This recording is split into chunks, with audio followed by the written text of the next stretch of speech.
আসসালামু আলাইকুম দর্শক মণ্ডলী, আশা করি সকলেই ভালো আছেন।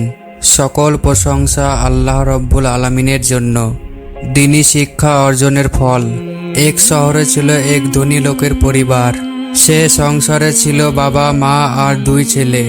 বড় ছেলেটির নাম মোহাম্মদ মিনহাজ আর ছোট ছেলেটির নাম মোহাম্মদ আলহাজ। তাদের পরিবারটাই ছিল খুব জমজমাট। সবসময় অনুষ্ঠান, পার্টি, গান বাজনা নিয়ে ব্যস্ত থাকতো আর ব্যবসা নিয়ে ব্যস্ত থাকতো। কিন্তু ছোট ছেলেটির এসব কখনোই পছন্দ হতো না। ছোট থেকেই সে ছিল নীরব এবং স্কুলে যেতে বেশি একটা পছন্দ করত না। মাদ্রাসা, মসজিদে যেতে সে পছন্দ করত। সবসময় পায়জামা, পাঞ্জাবি, টুপি পরতে ভালোবাসতো। মসজিদে নামাজ পড়তে আরও বেশি ভালোবাসতো।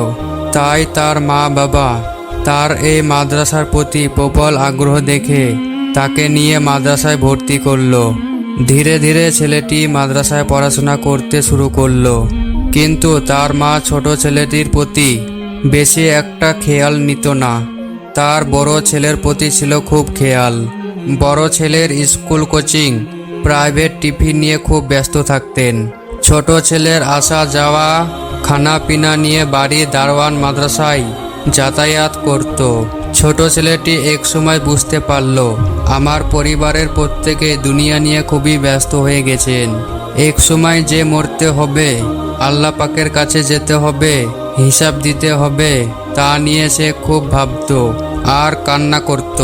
সে তার পরিবারের সবার জন্য আল্লাহর কাছে হেদায়েতের দোয়া করত। হঠাৎ একদিন ছেলেটির নানা মারা গেল। ছেলেটির নানার খুব আদরের মেয়ে ছিল ছেলেটির মা। যখন মৃত্যুর সংবাদ আসলো, পরিবারের প্রত্যেকেই সেখানে চলে গেল। তার মায়ের অনেক কান্নাকাটি দেখে ছোট ছেলেটি বলল, মা কেঁদো না, আমাদের একদিন সবাইকে এভাবেই চলে যেতে হবে।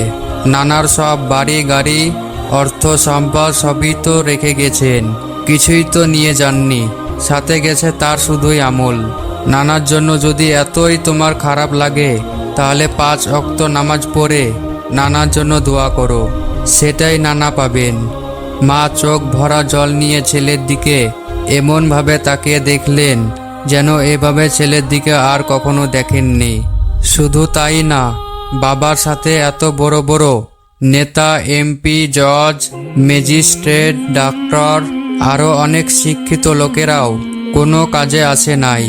বাবার মৃত্যুর পর লাশের সামনে সূরা কেরাত পড়তে হয়, কোরআন তেলাওয়াত করতে হয়, দাফন ও কাফনের ব্যবস্থা করতে হয়, জানাজা তো আছেই।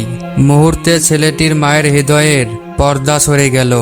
যে গন্তব্যে সকলকে যেতে হবে, যে ঠিকানায় হলো মানুষের আসল ঠিকানা, সেই ঠিকানায় যাওয়ার সকল সাজসজ্জা সাজিয়ে দিয়েছে তো তার সেই ছোট ছেলেটি।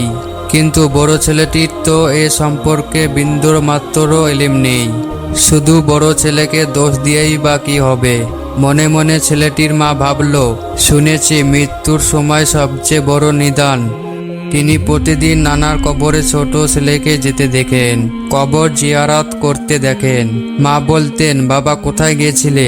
ছেলে বলতো, মা নানার কবরে গিয়েছিলাম নানার জন্য দোয়া করতে, যাতে নানা আযাব থেকে মুক্ত থাকে। মা খুব খুশি হলেন আর মনে মনে বললেন, না, আমার ছেলে ভুল করেনি। আমার ছেলে সঠিক পথ বেছে নিয়েছে, যা দুনিয়া ও আখিরাতে শান্তি আনবে। তারপর তার মা নামাজ পড়তে লাগলো এবং তার পরিবারকেও দিনের জন্য তাড়না দিতে লাগলো। অতএব ছোট ছেলে খুব খুশি হলো মায়ের এমন পরিবর্তন দেখে। সুবহানাল্লাহ।